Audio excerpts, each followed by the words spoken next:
It may seem odd, but I like to compare drafting my fantasy football team to filling up a gas can.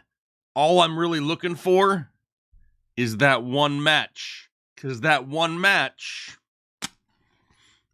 can make it all explode. Yeah. Analytics, off the chain, all the channels, not the same. Jake and Kyle, you know the name. Headliner Nation, we running the game.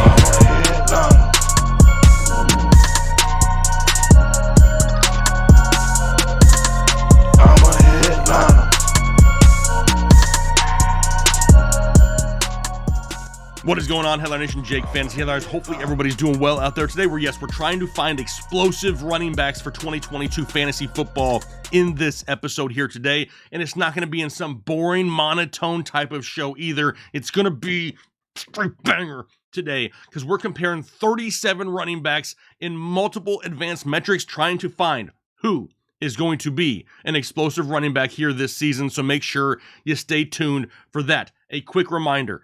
We are giving away our full-size Deebo Samuel signed helmet to someone who pre-orders their draft guide through the month of June. So I don't care if you pre-ordered it last Thanksgiving or you haven't pre-ordered it yet, you have to the end of the month to get yours ordered. The fantasyheadliners.com link down below to get entered into that giveaway for sure. Thank you to our friends over at Pristine Auction. If you don't have a Pristine Auction account yet, the link down below is for them. Also, use referral code Headliners. They'll send you a $10 off coupon off your first purchase whenever you want to make it. It's a free account, but you got to have it set up to be eligible to win in our giveaways. Looking forward to doing that. Now, you also need a like goal, right? People have been smashing like goals. I got 2 draft guides to give away, I believe, in tomorrow's, what is today? Today's Thursday's video, but I got to set you another like goal. And this one is a big one because this show is super, super important. So the like goal for this show, 1,000 likes. If this show can get 1,000 likes, I have a signed jersey from Pristine Auction, a mystery jersey that I will pick a winner for. So leave that comment down below, hit that like button, let's go here. Let's see what we're looking at here today. And here is a list of the important metrics that we're going to be looking at here today. I'm going to run through the list, and then I'll give you a brief description of what they are in case you're not so sure. Yards per touch, broken tackles per game, evaded tackles per game, breakaway run percentage, DVOA, and success rate. Now, what I'm going to do is I'm going to include a laundry list of running backs, and I'll show them to you here in a second. And we're going to score them in each one of these categories against each other.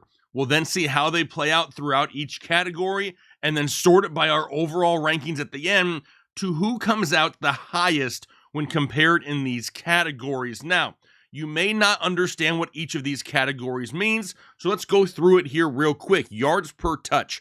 This is the average yards gained on carries and receptions, right? We're trying to find explosive guys. We want guys that are going to get big chunks of yardage.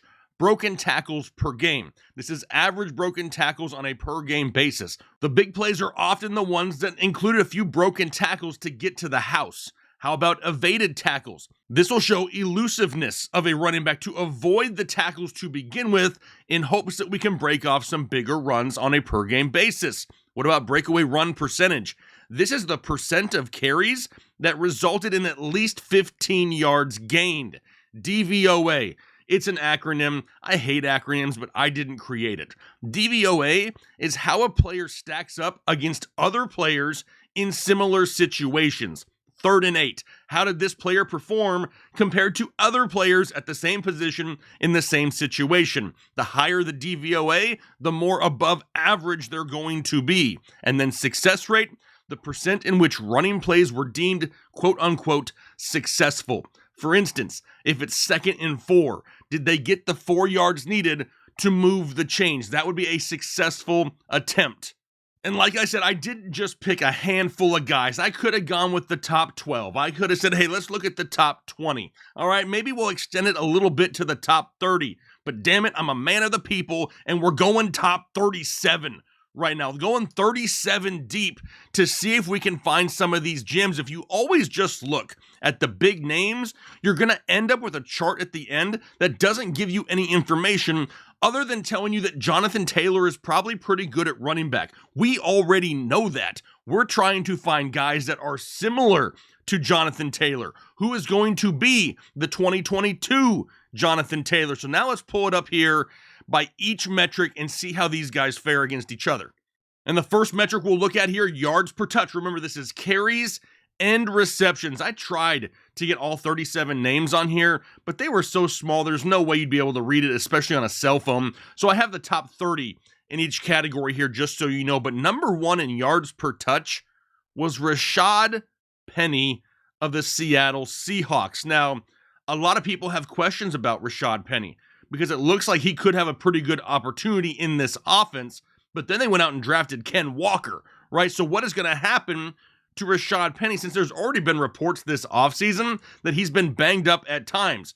There's anything we know about Rashad Penny, it said he's banged up a lot of times, right? It's not just every once in a while. Dude is always banged up, and he's been that way for his whole career.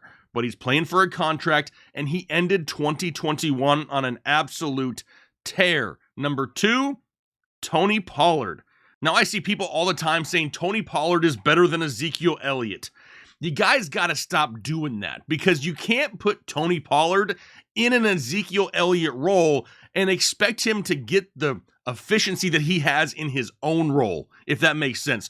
If Tony Pollard is out there getting 250 to 300 touches, he's not going to be efficient. That's not the style of his game. What's making him good is the spot that they have him in, right? Kind of similar to what we saw with Chase Edmonds just last year in Arizona. Just because James Conner wasn't there doesn't mean Chase Edmonds immediately becomes this RB1 top 10 guy, because it's a different role. And when you ask different roles of different players at different times, you're not always going to get the same outcome. Tony Pollard, though, in yards per touch, 6.2. Nyheim Hines right behind him at 6.1.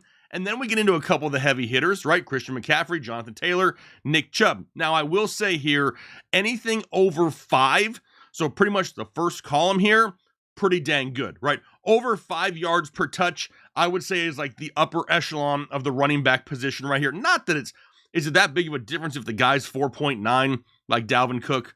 No. But I'm just saying the cutoff line of like really elite is pretty much right around 5. So there's quite a few names on here that could be somewhat surprising. Maybe like Darrell Williams, Miles Sanders even. Kind of crazy to look at. Now let's move on to the next one though. How about broken tackles per game? And this is where Najee Harris absolutely excels, right? The volume was there, which is greatly going to help. So we have to bring that up, right? These guys that are getting crazy amount of touches are obviously going to have more opportunities at more broken tackles. However, at least they're breaking them, right? So we have to give credit where credit is due. Najee Harris and Christian McCaffrey, the only 2 running backs in the NFL to average over 2.5 broken tackles per game. That's great. Javonte Williams here at number 3. Shouldn't be a surprise if you paid attention to Javonte Williams last year. Chubb, Jacobs, Kamara. About Ramondre Stevenson. This is a name we're starting to see here and maybe want to start paying close attention to. As we're going through these slides, maybe Ramondre Stevenson needs a little bit more attention. Then we have James Conner, Jonathan Taylor, Elijah Mitchell, Miles Sanders again finding himself here in this first column at 1.5 broken tackles per game. Let's move on here a little bit further. Let's talk about evaded tackles. Remember, these are guys who are avoiding the tackles altogether. They're not breaking them. They're elusive enough to avoid them. Derrick Henry, 11.5. I thought I had a typo. I went back and double checked it. Then I said, no, it just can't be right. I'm going to go check it again. I'll be damned. 11.5 evaded tackles per game. Now remember, he was injured, so he doesn't have that full season span to really affect that average, but that's a ginormous number. Jonathan Taylor, another big number, 9.7, so almost 10 evaded tackles per game. Per game, people. This is not for the season. This is per game. Then you got Christian McCaffrey, Nick Chubb, and Najee Harris all over 6 per game. Elite level right there. Then Dalvin Cook, Antonio Gibson, Josh Jacobs, David Montgomery. Do we see some of the names that we saw a little bit earlier? Well, Ramondre Stevenson, at least he's in the second column now. But I mean, there are some big name guys that didn't evade very many tackles. I would have expected, honestly, maybe a little bit more from Aaron Jones sitting right there at 4.1. Is that a number we can see, increase this year? He's going to get more opportunity because they no longer have Devontae Adams. Ezekiel Elliott, Austin Eckler, Saquon Barkley, all right there at 4-4. Wasn't really expecting that either. I would have expected Eckler to be head and shoulders above Zeke and Barkley, but really, not so much. What about breakaway run percentage? Remember, these are runs that result in at least 15 yards or more. Holy hell, Rashad Penny, 12.6% of the carries that he took out of the backfield resulted in 15 or more yards. That is ridiculous. And Rashad Penny's end of season tear really shows how much he was really on another level at the end of the season, right? That's more than Christian McCaffrey, which is still a higher number than I had expected with, given everything he had last year going against him. Tony Pollard right here at the top again, followed by Dalvin Cook and Miles Sanders. Listen, we need to have a heart-to-heart. Us, me, my team, and the community about Miles Sanders. I don't know if we need to write a letter. I don't know if we need to make a video and send it to Nick Sirianni in Philadelphia, but get Miles Sanders consistent volume. Please, I'm speaking into your soul right now. Give Miles Sanders more volume because the guy produces. After that, we got Nick Chubb, Devin Singletary, Jonathan Taylor, Damian Harris. Kind of odd to see Damian Harris's name, right? He's not really known as an explosive guy, more of a ground and pound type guy. He's here on the list. Chase Edmonds, Naheem Hines, DeAndre Swift is a name that we haven't seen too high in either of these metrics so far. Some of the surprises here. What about Saquon Barkley? Dude at what? This is number 29. So he's got 3.1% of his carries going for 15 or more yards. Remember when Saquon entered the league, this guy was a big play waiting to happen. Now we're just waiting for big plays, it seems like, because we're not getting a whole lot out of him. What about DVOA? And right off the bat, the first thing I notice is number 2 on the list is Rashad Penny, again, finishing higher than Jonathan Taylor. Remember, we want high numbers in DVOA. The higher the number, the more above average they performed against other backs in similar situations. So Rashad Penny, 27.3. Only 3 guys on this list cracking 20% higher. Jonathan Taylor, Rashad Penny, Naheem Hines. Now, with Naheem Hines, not overly surprised. His role was a little bit smaller, so his sample size was smaller as well. Tony Pollard right here at the top again. Leonard Fournette, and then once again, Miles Sanders. Pay attention, Nick Sirianni. Maybe you'll learn something. Maybe you won't. Who knows? We got Kareem Hunt, Chase Edmonds, Austin Eckler, Nick Chubb, Damian Harris, all 10% higher than others in similar situations. Some head scratchers here, and I don't even have it pictured, and maybe I should have. I'm going to go ahead. I'm just going to pull it up here real quick. I probably should have put this in the slide, and maybe I'll include a screenshot of all this at the end, because I said I couldn't fit all of them on the list, right? So the last 7 guys are being cut off, but listen to the names of the last 7 guys. What is this? We got 1, 2, 3, 4, 5, 6, 7. All right, the last 7 guys on this list, and I'll share this at the end of the video so you guys can see it. DeAndre Swift, Alexander Mattison, Alvin Kamara, Saquon Barkley, David Montgomery, Dalvin Cook, and Javonte Williams. Some big name guys finishing towards the bottom of DVOA is a little bit confusing, right? I mean, DeAndre Swift especially, his DVOA was negative 21.6.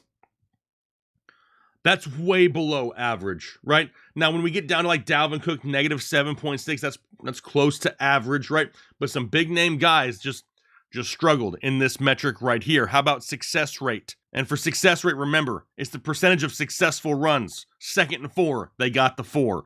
3rd and 6, they got the 6, so on and so forth.